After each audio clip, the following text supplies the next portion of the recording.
It's really great to be with you tonight. Thank you for joining us for the first of 3 debates that we're hosting here. We've hosted a few here before over the years. This is the building that I work in, which is why we have access to it. I live right over here on the corner of Eastman and Bannock. We've got 4 kids. My wife and I are really invested and involved in Englewood schools. I serve on the Alliance for Commerce in Englewood. I'm an Englewood police chaplain, and we're just overall as invested in the city of Englewood as we've found possible at the moment, at least. We find that it's really important to create spaces for civil political dialogue. A lot of the political dialogue that you and I are exposed to on a regular basis, whether it's at the national level or the state level, and even at the city level, can get pretty distracted from the things that really face and plague our city, frankly. There's a lot happening here in the city of Englewood that I would like to see changed and for the better, for the sake of myself, but also for my kids. We want to pass on a better city to the next generation. And I think that's what you want as well, both for you and for the next generation. So we're actually all here for the same reasons. We want to get clarity on what these 2 candidates are about. We want to get clarity on what they agree on and what they disagree on. But overall, tonight is a chance for us to ask me to ask them a couple questions, them to ask each other some questions, and for you to ask them some questions, okay? So you can do that in 2 ways. One is by texting in a question. Hoseanna, if you could put that slide up there, and you can just leave it up there for a few minutes. You can text 307028 and then your question to 22333, okay? I will get those right here, and I would just ask that you make those questions as clear as possible. If we can stay out of the weeds and keep it an actual question that like ends in a question mark rather than statements, that would help the candidates respond to them. And you're going to get better information that way. I promise you that. Okay. The other way you can do it is there's some note cards in the back over there on that little table. If you want to fill one of those out and just bring it right up here, slip it onto the table. I've already got a few here. I appreciate that. That's another way to ask questions, and then I can read those to the candidates as well. There's a good chance we won't get to all the questions tonight, and that's okay. In the interest of time, respecting your time, respecting their time, we're going to try to wrap up around 7:15 tonight. But they are going to get all the questions that you ask so that they know the sort of things that you want to know about, okay? So that they're going to hopefully get to, thank you so much. So we got a lot of questions here. This is great. Keep them coming. I really appreciate it. We're going to get started here in just a minute. Just to give you an idea of what the flow of the evening is going to be, and this is going to be the same for all 3 debates, okay, over the next 3 Wednesdays. We're going to begin by giving each candidate an opportunity to do a bit of a stump speech. So you get a 2-3 minute version of what they're all about. Okay, and then I've prepared a question for each of them that will sort of prime the pump, and it's a question they've seen in advance. They've also prepared a question for each other that they'll ask to each other, okay? And then we'll get to the questions that you've asked. They have the opportunity to offer a rebuttal to the question that was responded to or asked by their opponent. They have to look to me to get permission to do that. They'll have a 30-second opportunity to offer a rebuttal, and that's where we'll see a little bit of the back and forth that I know you're all here to see. Okay? Sound good? Excellent. Okay, so let's get started with stump speeches. Nathaniel, we're going to begin with you. So if you want to grab your microphone, and if you would just give us 2 to 5 minutes on what you're about and what your campaign is all about. Thank you. Sure. Did you want me to stand or? Okay. Good afternoon, everyone. I'm Nathaniel Sierra. I'm currently the City Council member for District 1. I've been a City Council member since being elected last May, filling the seat for the previous mayor and City Council member, Joe Jefferson. I've been really happy with the successes that we've had for the 16 months that I've been on council. I ran on 3 specific issues last year, and 2 of those issues have passed. One of them is currently going through the process within council today. So the 2 successes that we had, the first one was environmental sustainability. So that would be more specific to the biogas project. For those of you that aren't aware with the biogas project, the wastewater treatment plant, one of the byproducts of cleaning our water was, the byproduct was creating methane. And so previously we were just flaring out the methane into the atmosphere. With the biogas project, we're now able to capture that methane, turn it into a natural gas, and then sell it back to the private sector. So not only are we creating another revenue source for the city, but we're also reducing our carbon footprint by about 5,000 metric tons. So I'm really happy about that. The second one was keep Englewood affordable, and so that was specific to ADUs. We passed that earlier this year in January 2019, and so that now allows specific homeowners in specific parts of the city to build accessory dwelling units or granny flats within their property. So I'm happy about that aspect because it does give homeowners another opportunity to either another revenue source or provide a place to live for their kids or their parents. And then third is the city center redevelopment. I've been a big proponent for this for quite a while. It's currently in the RFP stage, and it's something that we'll continue discussions on here throughout the fall. If I was to win another term, I identified 3 priorities for the next term. The first one being improving the safety, including the infrastructure of the city.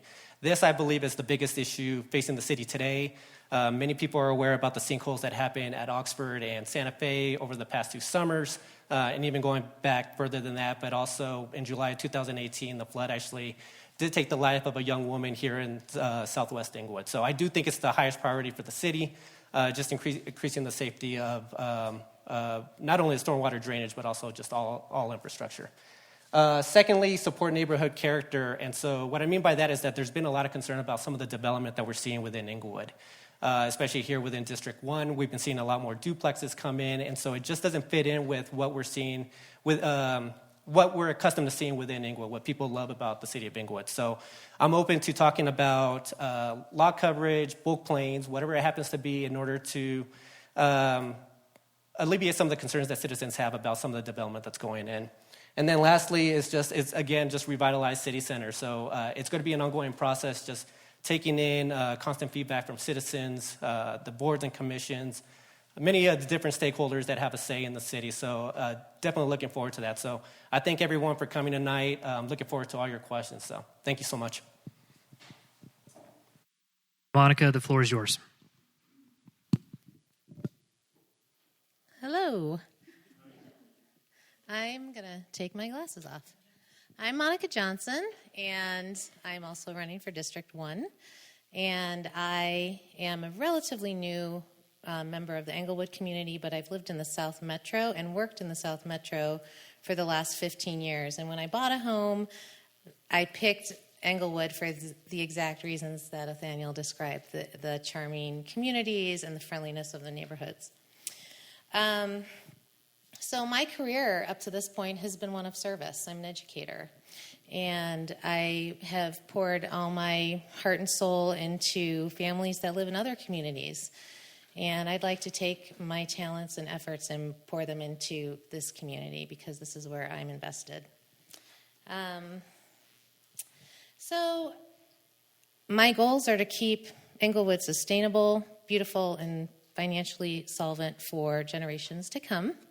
And some of the priorities that I think we need to take care of to make that happen is, of course, to keep our infrastructure intact with our outfall system plan and the storm drainage that the City Council is currently working on. The reason why I got into this in the first place was a conversation with my neighbors about single hauler trash, which I think would be really great to have. And then there are other concerns around zoning, the bulk plane. I'm very interested in how the council is going to move forward with short-term rentals. And yeah, I'll leave that at that, and we'll talk about it a little bit later. Other things that I'd like to see improved in our city are water quality. I'd love to see more community events. And I really like our new city planner's idea of having more identity around our neighborhoods.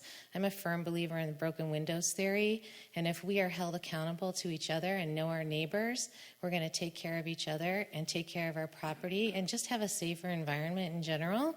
So that's kind of what I'd like to work towards. I've been learning about all of this by attending the Citizens Police Academy, and that's been wonderful. Some of the things I've learned are truly amazing. Our police department really wants us to be involved, and they want us to call on city codes and other issues that concern us. And I would invite any of you to sign up for the Englewood City Police Academy the next time it comes around. It's free and everybody's welcome, and you really get some insights about the city. And lastly, I really think it's important for a good council member to have an ear to the ground and also have an open mind. You all deserve someone who will listen to your opinion, whether they agree with it or not. And we also all deserve someone who's going to roll up their sleeves and get to work, who's going to visit the site, who's going to really feel the impact of what you're dealing with in your neck of the woods. And the last thing I want to tell you is that I'm here because my friends and family and neighbors have encouraged me to be here.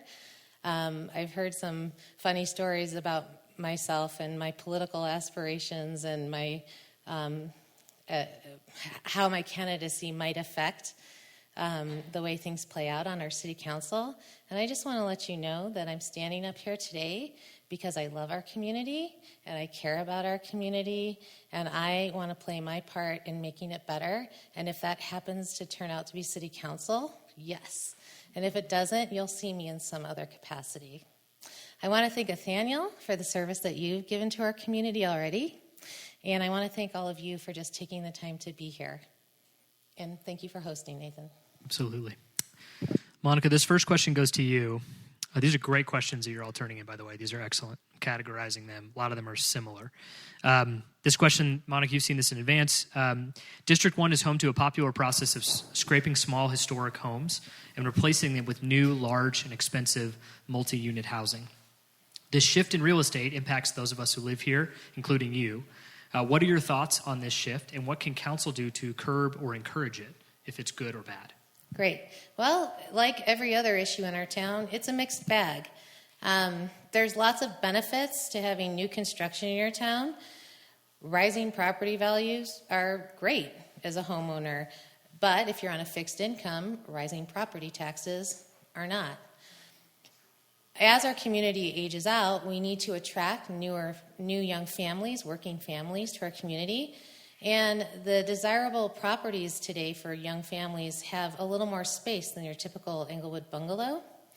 So I think we do have to be accommodating of larger structures. However, when it comes to the bulk plane and the percentage of coverage that most new construction covers on a lot, we're running into some issues. It's burdening the infrastructure. There's too much runoff from these new builds.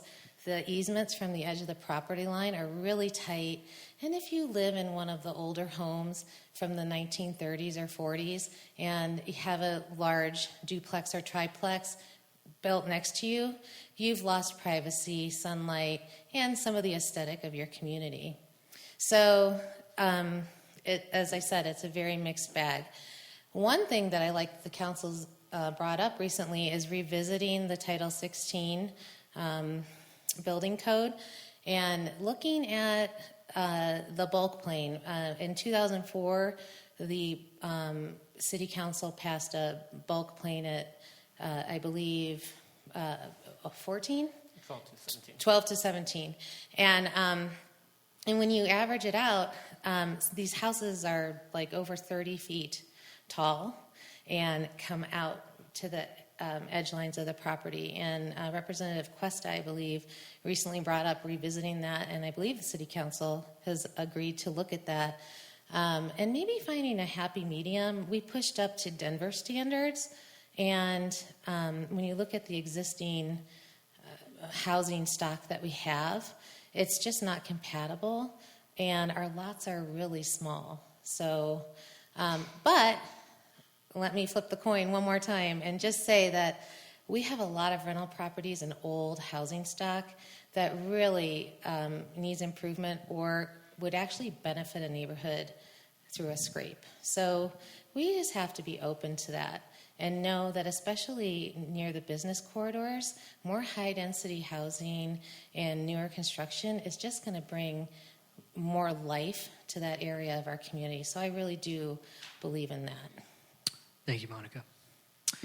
We're going to try and keep the answers to these written out questions to about 2 minutes, and then when you get to the questions that are being submitted, we're going to go to 1 or 1.5 minutes, okay? Nathaniel, next question goes to you, and I'll give you a warning and let you know when that's coming up. There's recently been a lot of talk and planning around redevelopment and revitalization along South Broadway in the city center area. For many District 1 residents, those words sound a lot like gentrification, higher rent. What are your thoughts on this redevelopment, and how do you think it will impact residents of District 1? Yeah. Obviously, I've been a big proponent for the city center redevelopment since I ran last year. So I definitely see some good in just redeveloping that space. As a parent to a young son, one of the things that we're lacking within the city of Englewood is just a continuous place that you could take your family. So I don't think that exists. We're seeing a little bit more restaurants popping up on South Broadway, but I really do think that we could take advantage of the opportunity that we have within the city center. So something like a food market, something similar to a Stanley Marketplace or a Broadway Market within our area, I think is definitely something that the community wants to see. Regarding your second question about gentrification and higher rents, I think that's obviously we've been seeing rising property values, higher rents within the Denver metro area, and Englewood is obviously a part of that. So, one of the things that I think Englewood has done pretty well is that they have done we have done development for the lower income earners as well as the high income earners. With low income is going to be like your Broadway lofts, your the Foundry that opened up over the past 5 years. Those are income-based housing. Obviously, with the higher income earners are going to be some of the duplexes that we're seeing popping up in the area. But one of the things that we haven't done within the city is just really identified housing for the middle income. And so if, through this RFP stage that we're currently going through with the city center, the master developers, for those two have identified housing in that area, if we were to go down that route, one of the requirements I would set is that, we set X amount of units available for the middle income earners. Some of the teachers that we have in the neighborhood, because they don't live in Englewood, they're living somewhere else. So if we can identify that type of requirement, obviously there's going to be a lot of community discussion around this with the boards and commissions, the school district, making it a place that everybody wants to be a part of. I think that that's something that we want to see with the city center redevelopment. Thank you, Nathaniel.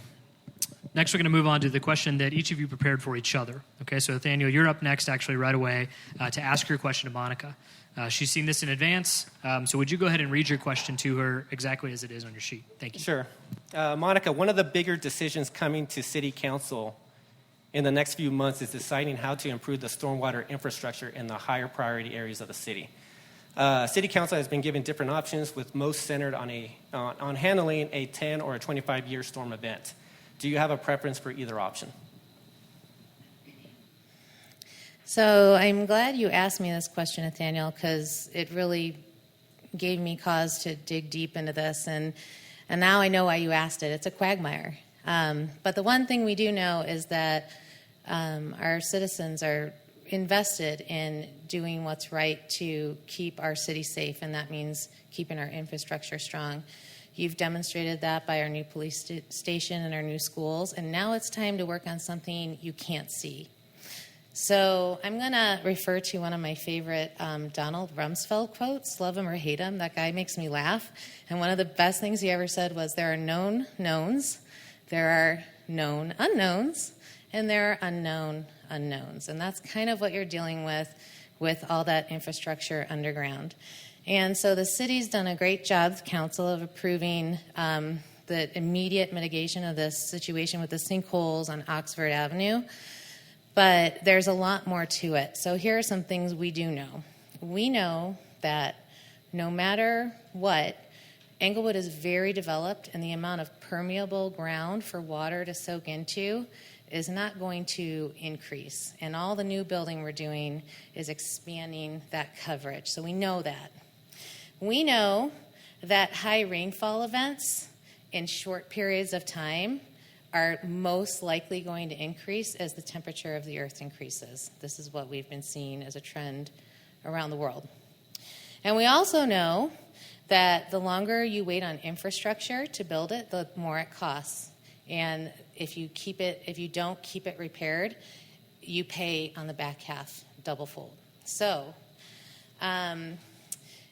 the staff has provided the city council with data on the difference between a 10-year and 25-year storm drainage system. And what that means is that the 25-year flood event... About 30 seconds, Monica. Oh, crud. Okay. I'm going to be really fast then. So I support a 25-year flood plan because I think that we are going to have bigger individual storm events going forward. I think we should do it without really working on the detention ponds, except for in Rototo Park, because that's the only place where they think it can work. We have to put the money forth now. The hardest thing about it is that it's going to cost money. And unfortunately, if we don't put up the money, it's going to bite us in the back the further down the road we get. Thank you, Monica. That's great. Appreciate that answer. Monica, would you go ahead and, while you're up, go ahead and read your question to Nathaniel. So I, submitted 10 questions, and this is the one that got picked. Maybe you were trying to, throw him a loop. I don't know. So here's the question. Homelessness is an issue in our community. Do you consider the homeless to be constituents or residents? And if so, how do you think our community can best serve them? Is Englewood in a position to invest real solutions or steps towards reducing chronic homelessness? So to the first question, whether the homeless are constituents or residents of the city, yes. And we know this for a fact because they have been. We know that some of the people experiencing homeless in the city are lifelong Englewood residents. They went to our schools. And so, yeah, it's definitely something that we need to keep in mind when we're talking about the homeless. The second aspect of whether or not the city's doing enough, I think we're starting to go down that path. The first step is to identify the scope of the issue, which we haven't really been doing. We've been, in the past, we've really been relying on the point-in-time studies that we've, for the past several years. But just recently, this past month, City Council agreed to a homeless assessment study in conjunction with Sheridan, Littleton, to get a good understanding of the metrics and what is driving people to homelessness. So there's different types of homeless in the city, whether they're chronic homeless, they're family homeless, what drove them to homelessness. Those are the type of answers that we're going to get from this study that will help us identify what type of policies and programs we should be putting in place in order to make this not necessarily solve the issue, but at least lessen the impact that we're seeing within the community. One of the great aspects about this study is that there's a ton of collaboration. So we're working not only with Littleton and Sheridan on this, but also Arapahoe County, which administers a lot of the services for homelessness. They agreed to pick up the entire tab on the chronic homeless study aspect of it. Regarding family homelessness, the school district actually pitched in as well, just because it's an issue that they're seeing within the schools as well. So there's definitely a lot of collaboration around these issues. Once we understand the metrics and the data behind it, we'll be better able to understand what type of programs we could put in place. Jefferson County just started their study back in August, so they're doing something very similar to just understand it. So that's the first step, and then once we identify that, we'll be able to have better solutions that not only the city can use, but the school district, change the trend, many different stakeholders involved in this issue.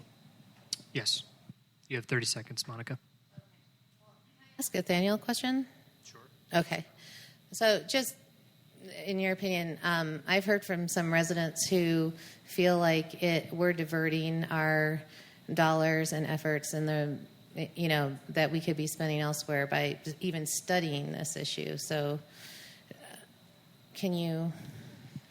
Well, in terms of, I think this is a very complex issue, right? And so Agreed. It's not very easy for us to just say, just throw money at a certain issue or not do anything at all, because to me that would be the alternative, is just to either just push them away. We've been seeing Denver have issues with this, that they've been getting sued, and they just had a settlement just recently where they're paying $5,000 for each of the people that raised a lawsuit against moving their moving the camps and just dislodging their belongings. So I think for us to come up with a solution, we need to understand the metrics behind it. We need to know whether the programs are working. And so, to me at least, I think this is the first step for us identifying how to do that. And so we also hired the mental health professionals. We're going to get another full-time person that helps the police. So I think that this really is the best way forward. I understand people's concerns about their safety, or just some of the maybe just some of the feelings that they may have personally with some of the homeless in the area. But I think this may be the best path forward at this time. Thank you. We're going to transition now to the questions that you've posed. These are great questions. I want to remind the candidates that you do have the opportunity to propose a follow-up question to each other or to have a rebuttal. You're welcome to agree, but one of the things we're here to see you do is to disagree, because we want to see what distinguishes you from each other, right? So this question I'm going to go to here, I'm actually going to combine two questions together. So I'm going to kind of tack one on the end here. This is for both candidates. With your knowledge or experience, what is your position on overdevelopment per capita in District 1? And do you support a moratorium on development in District 1? I find those to be related, so I'm asking both of them. So again, what is your position on overdevelopment in District 1? And do you support a moratorium in District 1 specifically? Whoever wants to take that first can go for it. Monica, thank you. I think a moratorium on development is unwise and impossible. Unless it's creating an imminent danger to the citizens, why would you stop someone else's opportunity who's interested in our community to come and be a part of it? I know that some of the builds are big, and we can be smarter about how we're building high density or higher density housing. But I feel like this is a situation that we're going to continue to grow. And this growth has been pushing from Denver down. I think the choice for us is, how are we going to do it? Are we going to have slot homes? I don't think we should. And are we going to have developers? Are we going to curb how big how big the construction can be, and have developers have items that they have to implement for the community, like swales and sidewalks and alleys and landscaping and stuff like that. So that's my thought. Push into that just really quick. So just so that we're all clear, is there something that you as a council person would do or propose in order to implement some of the things that you just suggested? Well, I think one of the things would be supporting and limiting the bulk plane. And most recently, I heard the city council talking about having developers pave their portion of the alley where they're building. And that just seems kind of odd to me, to have a portion of your alley developed. I'd like to see the developers pay a fee that the city can use in that vicinity at their discretion, rather than starting a project that the city might not be ready to finish. And we've already talked about the fact that paving the alleys is still under negotiation. So why are we committing to half concrete alleys when we don't even know what the final solution is going to be? Thank you. Nathaniel, would you answer the same question? What are your thoughts on overdevelopment and per capita in District 1? Do you support a moratorium? And again, specifically from a council perspective. Right. Thank you. I'll answer the first question first. So regarding overdevelopment, so I really haven't thought about it in terms of per capita. When I look at the development within the city itself, I think that there are specific areas where we can develop, city center being one of them, where it wouldn't actually affect current neighborhoods in terms of their density. So I think that would be, especially with it being located right off the light rail, right off of Hampton, that seems to me like an ideal spot for any type of residential or any type of apartment, condos, whatever it happens to be. That would seem the most likely candidate to me. In terms of the second question, which is about the moratoriums, I'm not in favor of moratoriums. I would rather identify what it is that citizens as a whole have an issue with the current development within Englewood. So I understand the duplexes. Some aren't in favor of it. So if we do talk about the bulk plane and we talk about the lot coverage, that's something that I'm definitely would be open to having a conversation with. But I do want people from both sides to be engaged with that kind of discussion to identify what it is that we're trying to, what the end result is of any type of concerns that people have that are reaching for moratoriums or just slowing down development overall within the city. Thank you. I want to move on to some infrastructure questions here. One of the questions that was submitted is, what can council do to improve infrastructure without raising taxes? So a lot of what's been put to council over the past year or more is that we're running into some major infrastructure problems. How can council afford to pay for those changes that our city desperately needs? And how can we do so without raising taxes? Monica, would you like to take that? Okay. Thanks. Education is my background, not finance, but I do know as an educator that we get a lot of grants to do projects, and the federal government gives away a lot of money. So I'm sure that there are federal monies that could be available to support that. We're talking about increasing the water fees. They've already increased this. I think that's going to happen inevitably. One citizen suggested what is called a head tax, where you tax businesses on the people coming into the city every day. And maybe there are some other state revenues that we could draw upon just from being an outsider looking in. Maybe those could be some options. Thank you. Nathaniel, would you like to respond? Yeah, so this is a very complex issue, so I'm not sure. I think, a minute and a half to talk about this.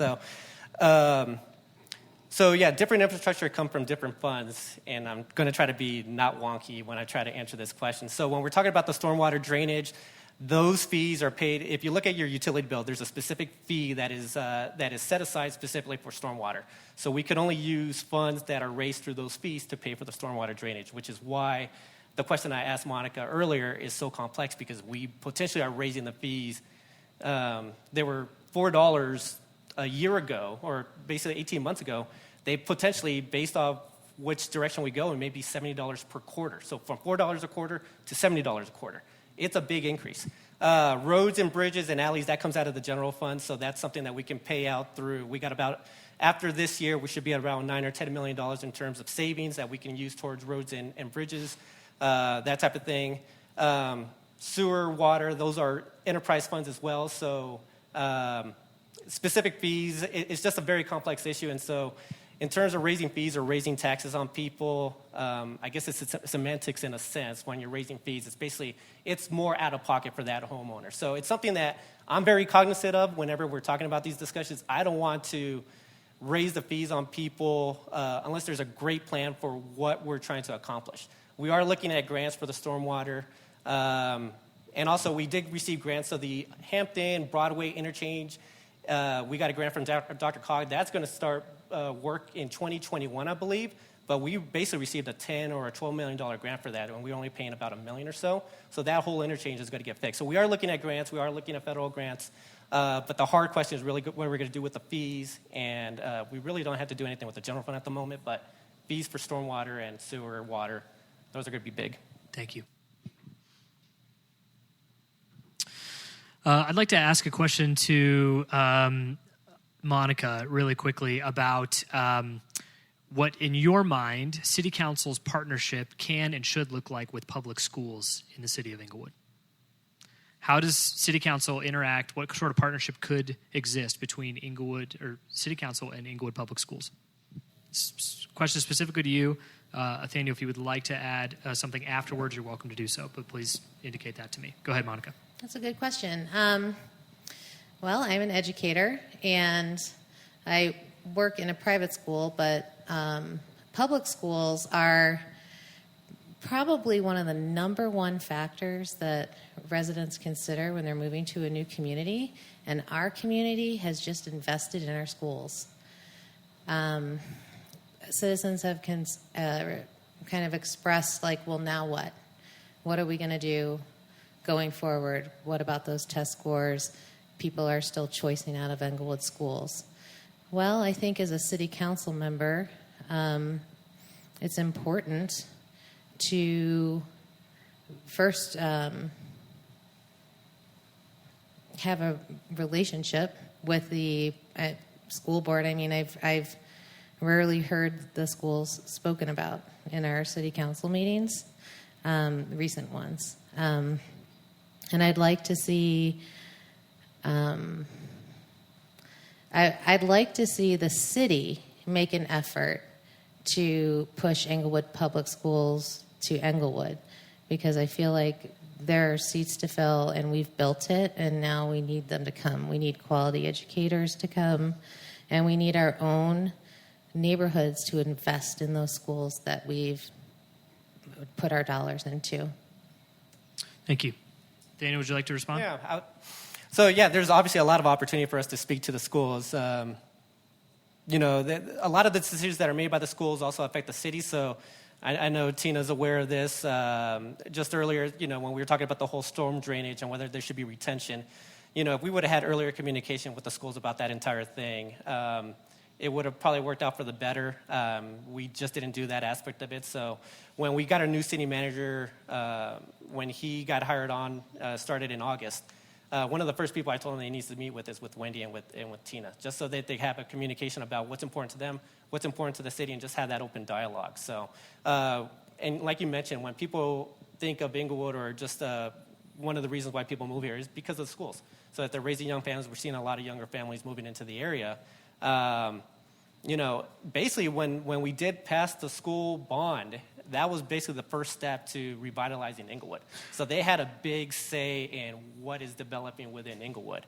And so we obviously need to continue with that conversation, continue meeting with the schools. So I don't expect that to subside here moving forward with the new city manager. Thank you.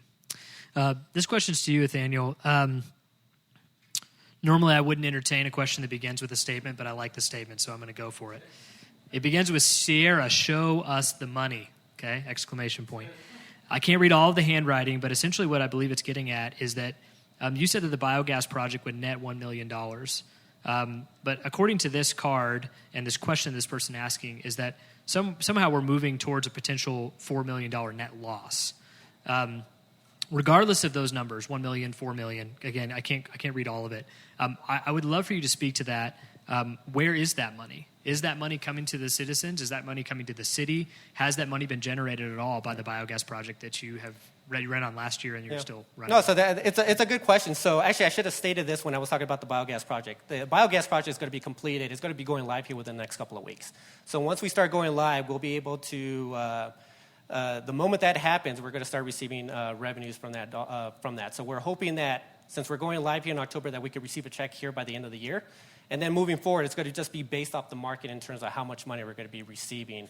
Could you give us an estimate or a range on what you think that could be? Well, so I don't know what the range is. I believe the last time I heard the range was about $1.50 per whatever the calculation is for the natural gas. I think I did sit in on one of the South Platte Water Renewable Partner meetings, and I believe they were saying it was $1.8 million is the estimate for 2020, which would be about $900,000 because we're sharing it with Littleton. So we get about a $900,000 cut. So we are expecting payback by year 5.5 or so is what the original estimate is. Based on the cost of the project? Based on the cost of the project, because we paid about $7.8 million total, so half of that for Englewood. And so we are expecting that. Those dollars are going to go specifically towards the sewer. So it doesn't go into the general fund. It goes into the specific fund regarding sewer, which is where the the South Platte Water Renewable Partners. So it doesn't benefit the citizens from the general fund, but it can, with those revenues, we could use it towards other infrastructure improvements that we need for the South Platte Water Renewable. Let's get specific here for a minute. I'm guessing all or the majority of the people in the room live in this district, and so do you, so do I. Dirt alleys and trash service have both been a major issue, major topic of conversation. I would like for Monica to speak on your position on a single-service trash provider. And then, Nathaniel, I would like for you to speak on dirt alleys and the potential of paving alleys. And again, please keep your comments to how does council play a role in this? Okay, so we can see how you would. I would like to stop. We're going to be having next week, we're going, tomorrow night is going to be a community meeting about trash. That's great. So I think we should drop. I would like for them to speak to it, and then I would like for you to feel free to extend that invitation for anybody and everybody to be there, okay? That's great. I'd still like the candidates because they won't get a chance to necessarily speak at that meeting. So I've asked that question to the candidates. So Monica, if you begin with trash, and Nathaniel, if you would move on to alleys after that. I really appreciate the announcement. Could you tell me when and where that meeting is going to be? It's the community room, Second floor, second floor, City Hall. What time? 5 o'clock. Perfect. Thank you. Thanks for letting us know about that. Monica, go ahead.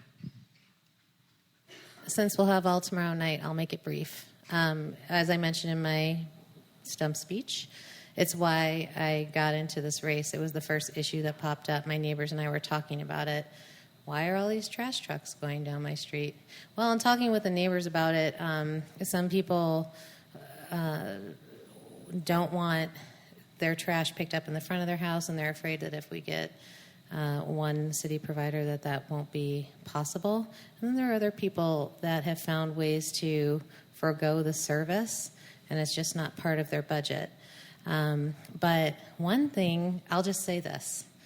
There's a lot of complaints about mattresses and different things in alleys, and when you have one service provider, you can negotiate the price, you can get the services you need, and you can have large item pickup on a regular basis, which I think would be really nice for those of us who have alleys. Thank you. Nathaniel, you can respond to that if you'd like, but I'd like you quickly to move on to paved alleys. Thank you. No, I'm actually in agreement with that. So I know we're supposed to disagree at some point, but I'm not disagreeing with that statement. Regarding alleys and paving them, I did hold a town hall back in April or so regarding the alleys. And one of the big items, because if everybody remembers what the conditions of the alleys were in the winter, they were terrible. And so it was from lack of maintenance, from lack of preparation. And so with the public works director speaking during that town hall as well, she was able to hear from the citizens about what's troubling them about the alleys. And so we had a short-term fix in terms of identifying how to fix those alleys with the asphalt millings and that type of thing. So we're hoping that it doesn't cause the issues that we had this past winter. But in terms of paving the alleys, I have serious concerns right now about actually paving the alleys. And the reason why is because of the stormwater and the flooding issues that we've experienced recently. If we are to remove the permeable surfaces of some of the alleys, we may be heightening the risk of flooding for some of your neighbors downstream. And I just am not in favor of that until we understand what the issues are, until we upsize the piping for some of the stormwaters, then maybe we can look at some of the flooding concerns. But even in District 1, if you're in the northwest part of the city, west of Broadway, there's flooding concerns on that side, Tacoma, Broadway, Cherokee, around Yale. There's flooding concerns around there. The northeast part of our city around Washington and Yale, that's a floodplain, but we haven't designated a floodplain. So any type of flood or removing the permeable surfaces may lead to destruction in some parts of the city. So as of right now, I am not in favor of paving the alleys. Just to get some clarity on that, you're saying that there's a relationship between some of our floodplain issues and removing some of the water permeable areas. Our alleys that are dirt are water permeable, is what you're saying. Right. So it soaks in some of the water from the rainfall. So it's not all. So this going related into somehow, not related right. to, but maybe solves some of the issues that are bulk plane problems, and from a development standpoint. Oh yeah, well yeah, that is an aspect of it. So that is a valid concern in terms of just removing some of the permeable surface with some of the bigger lots. So I believe just depending on size lot that you have, you're up to about 60% lot coverage for any type of development. So if you're only taking up about 40% and you take that other 20% with any new development, yeah, you're increasing the water that goes into the stormwater. So it is a valid concern. Okay. Monica, any response to that? Well, I think in the long run, it would be great to have paved alleys of some sort, but you really can't do it until you have the infrastructure to absorb the runoff. And that's why I found the whole thing with contractors paving parts of alleys very strange. Why are we paving anything when we know that we have very little permeable surface to begin with? I personally don't like dirt alleys, but I'm willing to live with them if it's going to make sure my neighbors down the hill don't wash out. Thank you. I want to move on to the culture of City Council as it functions right now. Many of the people in the room attend or watch City Council meetings. I attend or watch City Council meetings on a regular basis. Both of you, Nathaniel, obviously on a regular basis, Monica, you as well, I think recently have seen, and it changes, it fluctuates. But there are questions here about how City Council interacts with each other, both in City Council meetings and in study session meetings. So the question that I'd like to ask both of you is, what sort of positive change could you make to the culture or interactions between City Council members? What sort of positive change could you make in that room on Monday nights? Monica? Well, from what I've seen, that can be a tough room. No one comes to City Council to tell you good job and give you a high five. And there's definitely people who come to the table with different agendas or constituents or themes in mind when they're talking about issues. But the thing we need to remember is that nobody would join City Council or be part of government if they didn't have the best interest of Englewood at heart. So I think that's the first thing we need to understand about each other. And that's why there's procedure in government. There's a protocol that we follow, and sometimes there are time limits, and there's an order of questions. But in my line of work, the delivery really dictates the response. And if you come at somebody in an accusatory and hostile way, or cut them off in a passive-aggressive way, you're probably not going to develop the kind of working relationship that you want. Part of the reason why I'm doing this, as you can see, Nathaniel's had 1.5 years to learn the ins and outs, and he's a detail guy. But I'm a relationship person. And one of my strengths is that I have a lifetime of dealing with the most ferocious combatant you can have, which is a parent who cares about their child. And if you can convince an upset, fraught parent that you care about their child, then you can get them on your team and work together. And I think that's what our city needs to do. We've got a lot of opposing ideas, but everybody's fears and concerns and hopes and dreams are valid. And we just need the people power to bring those sides together in a professional way, in a kind way, and a caring way. Thank you, Monica. Nathaniel, you're next. I'd like for you to respond to that question. And since you're currently sitting in that seat, would you think about this next term if you were to be reelected? What's a positive impact or a positive contribution you could make to the interactions among council members, the culture of council? Right.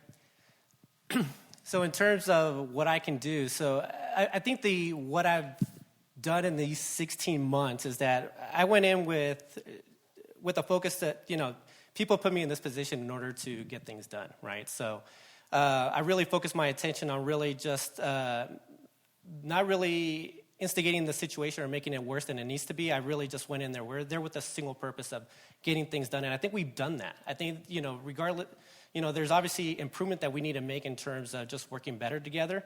We all have a different opinion. I have specific stances on issues, and I haven't come across one person yet that agrees with me on every single issue that I'm in agreement with.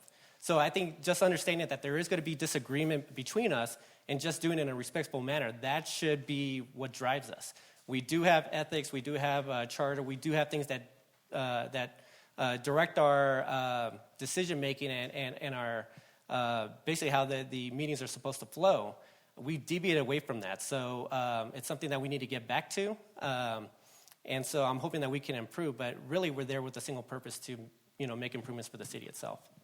When you say we deviate away from that, I want to just push into that really quickly. Do you feel as though that is the responsibility of the mayor to moderate that conversation and the mayor to implement the charter and the code of ethics that you just referred to? Or do you feel like that is the responsibility of each council member? Oh, no, I think you can't just leave it just to the mayor herself. So I think she's been doing a good job considering the circumstances, but really it's just on all council members to step up as well. We can't just leave the mayor on an island and have her expect to take this on her own. So it is on each and every council member. We haven't been doing it consistently, but it's something that we definitely need to be improving on. Monica, any response to that? I agree that the mayor shouldn't have to be the babysitter, if you will. But let's not confuse discord for passion. It's okay to be passionate, and it's okay to hold your ground when you believe in something. I think what we're all talking about here is how are we going about that? I think everybody should be a little more direct. And you're right, speak up on behalf of the mayor in favor of at least procedure. And because I honestly, just sitting and watching the meetings, I'd like to hear more from more members. I hear from some members a lot more than others. I'd like to hear from all the members. And leave it at that. That's great. Thank you. I have 2 more questions for you, and then we're going to be done for the evening. The last question that I have for both of you is kind of going back to some more policy-related things.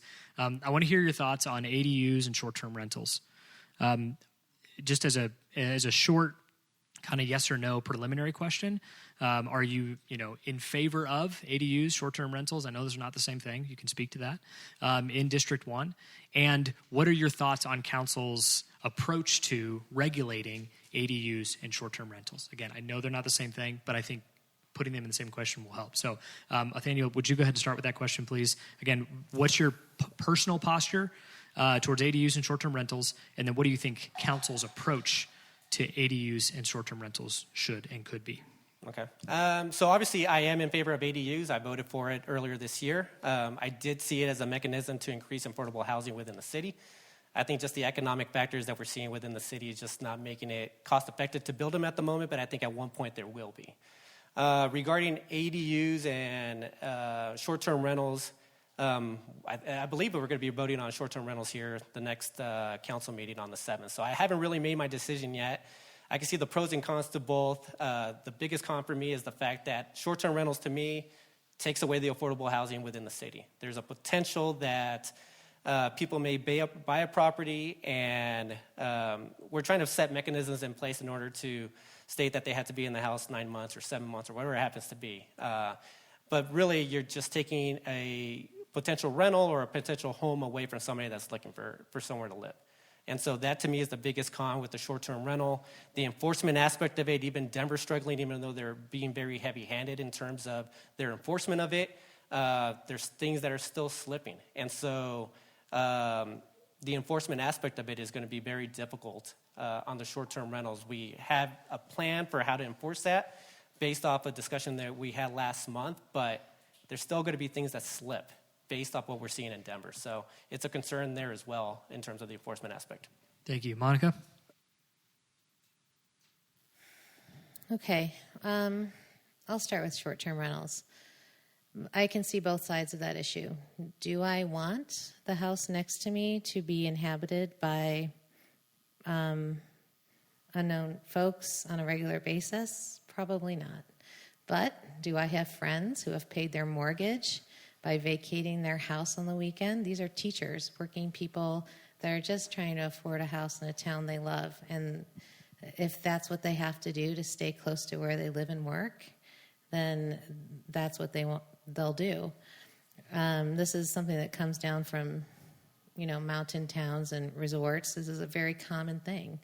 But making it work in residential neighborhoods like ours is just going to take more regulation. I like the idea of outsourcing the regulation of it to a company that has access to all the data to screen through who's doing short-term rentals. I think we need to limit how many days you can do short-term rentals in a year.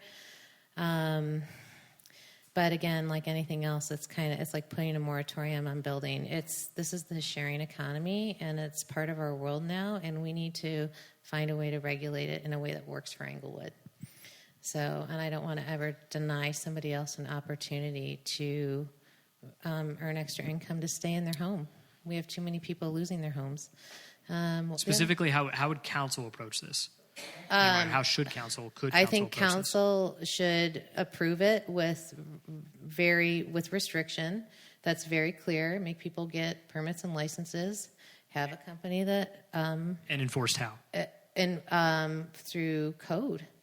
Through one of the things about Englewood that I've noticed is that we run like very lean. We have very small divisions of people trying to cover large swaths of area and huge problems that need to be addressed. And code enforcement is a big deal, and it doesn't get done here as well as it could.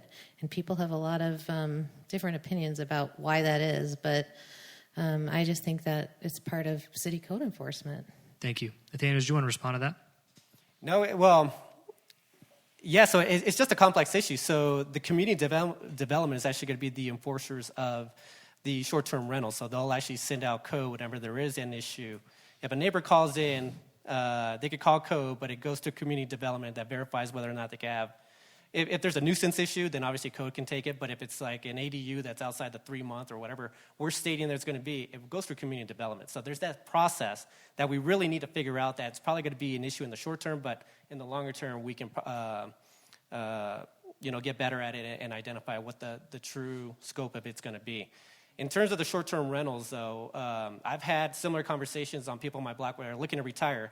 They're looking to travel, and they want extra income for the 3 months that they're going to be traveling or it happens to be. I thought of teachers as well. If they have their summer off, they may want to teach somewhere else, rent their places during the summer, and have that as a short-term rental. So it's on both sides. I can kind of understand it, but there's a lot of concerns as well. Thank you. Last question to the both of you. Please keep this brief in the interest of time. If you are not elected, for this particular cycle, what is the first thing that you'll do for the city of Englewood? Up for grabs. So I get if I don't get elected. So I've been for some of the town halls that I've been holding. I've been asking people for email addresses, and so I have now an email address. So if I'm not the victor, then I'll be passing along the information to to the person that takes the spot, so that they can be in communication with some of the members of the through email for some of the citizens that I've been providing monthly updates to. So obviously, I'll be working with whoever it happens to be, whether it's Bob or Monica, to help them out. I'll be helping them out throughout the entire process because I just want what's best for Englewood. In terms of my next steps, I'm still going to be involved in some sort of way. I've been really happy. One of the things that made me happy during my first term is just working with some of the students at the Englewood Leadership Academy. They were looking to ban smoking in the parks. As far as we went, we actually just put signage up that is discouraging smoking. So they were working on this project for about 5 or 6 years, and they finally made it to, they finally were able to present to council on April Fool's Day of this year. And so it actually did make a difference, though. So they did great. I was really happy to work with the kids at ELA. So I just still plan on being involved in the community one way or another. Thank you. Monica? Well, if I were not the victor, I would absolutely support whoever won the seat and do everything I can to be a conduit to them through the constituents that I know. And as you can see, I'm the novice in this situation, and part of this experience for me is learning about Englewood. And so I can think of like 10 different things I'd like to do, from just getting my hands dirty in our little community gardens to joining P&Z. As so many people said, join the Planning and Zoning Committee. If you don't win, you'll learn so much. And for me, that's what this is about, learning about how to address the concerns that you're bringing forth. What I don't know, I'm going to learn, and that's through reaching out in the community any way I can. Thank you, Monica. I want to clarify one quick thing before we are done for the evening. All three candidates running in District 1 care deeply about the city of Englewood, and they care deeply about this city, or this district. They care about you. They've made themselves available to talk with you tonight. 2 of them have. Bob informed me last week that he did not want to debate any longer, so he is not here tonight. I know that the promotional material said that he would be here tonight. I apologize that he is not here.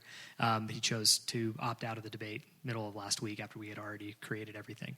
These 2 candidates are here. I would love to talk with you more this evening. They've made some of the material available. They'll be here for a little bit longer. But this is the beginning of several debates that are coming around and lots of other opportunities to get to know these 2 candidates. Thank you all for taking some time tonight to not only ask great questions, but simply to be here and listen.